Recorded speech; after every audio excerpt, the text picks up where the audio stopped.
Hello, everyone, and welcome back to This Is Me. I am Marilyn Podcast.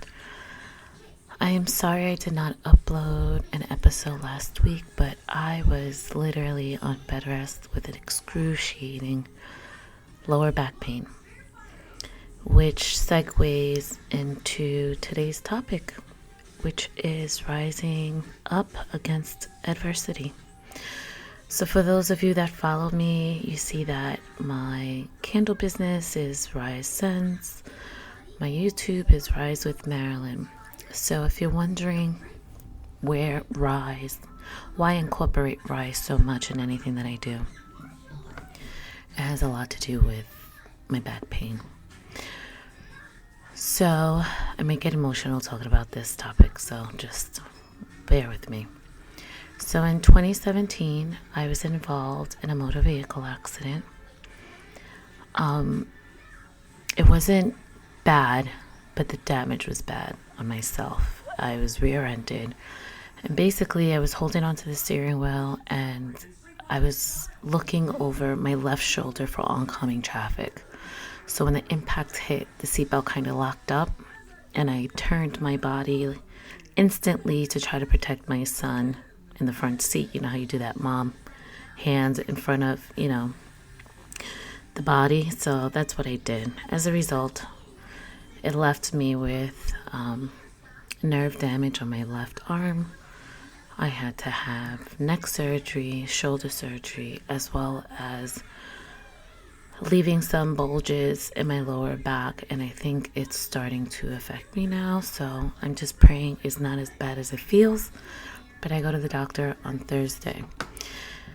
But the thing with this moment in my life, when I had this accident, I had just moved back to New York 3 weeks before. I was living in Atlanta for almost 3 years. I left New York because I was in a dark point in my life and I just needed clarity. But that's going to be on another episode, which, if you're wondering what that truth was about, I will be talking about it all. In any event, so I had just moved back to New York 3 weeks prior, and I just came back refreshed, ready to take on the world. And God had different plans.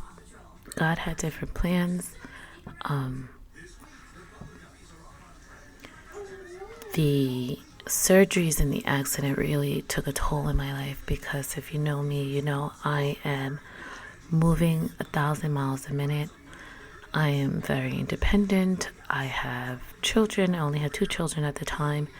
And I'm just the type of person where I tell myself, I don't have time to cry. I don't have time to be weak, because my children need me. And the fact that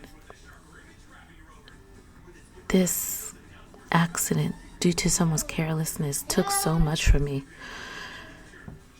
it really fucked with me, So, the year I met my husband, I only had 1 surgery, and I was due for the second one, where he stood by my side and held me throughout everything, and I would get my moments. The thing is that I didn't really mourn the situation, lack of a better word. I was just like, all right, it could be worse, and other people are out there dealing with more, worse things than I am, so I just gotta suck it up. But that's not always the best thing. It's okay to be sad. It's okay to not be strong all the time. So I was just conflicted at times. And the moments where I did have breakdowns, my husband said, "You're strong enough. You will rise up against this adversity. This too shall pass. You have to adapt to your new life, and you're strong enough to rise above this." And just by him saying those words to me is just a constant reminder that things are going to get tough, and you have to rise above it, or else it will consume you. It will drive you through a depression. It will just make you bitter and just not nice. So I don't know if you listened to one of my episodes a couple weeks ago where I said do it all. And that's just the mindset that I've had. Just do it all because life is too short and you don't know what's going to happen.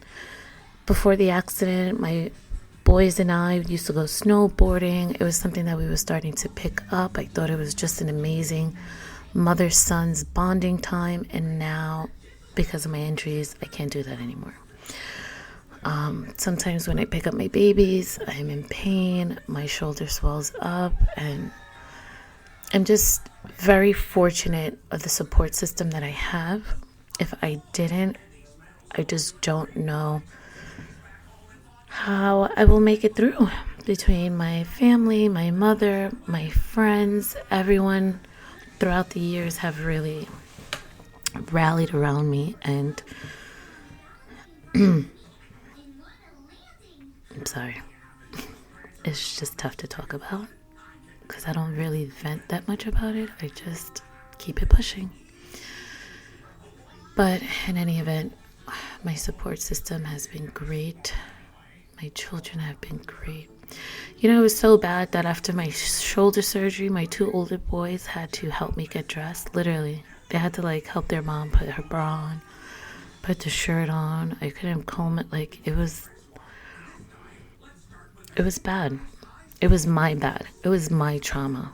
And that is why whatever I need to do in order to work on my mental and make sure that it stays strong, whether it's listening to motivational videos, reading self-help books, or just being an open book so I can sit there and help those who may be going through something else. That's what gives me solace. That's what keeps me going. It's okay to have a moment of weakness. It's okay not to be strong all the time. And it's okay to depend on people. You can't do it alone. That's what this experience has taught me. You can't do it alone.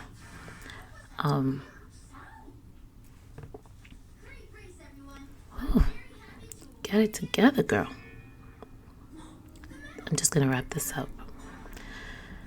But I am praying that my lower back, again, is not as bad as it feels, because it is getting to the point that every time I walk, it is shooting pains.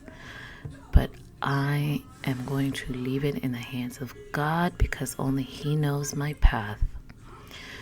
If you're going through something and you want to vent and don't have a support group, I always have my phone line open. Please vent. It's okay. Have your breakdown. But remember, you too can rise up against adversity. Thank you for listening. I love you all. I'll talk to you soon.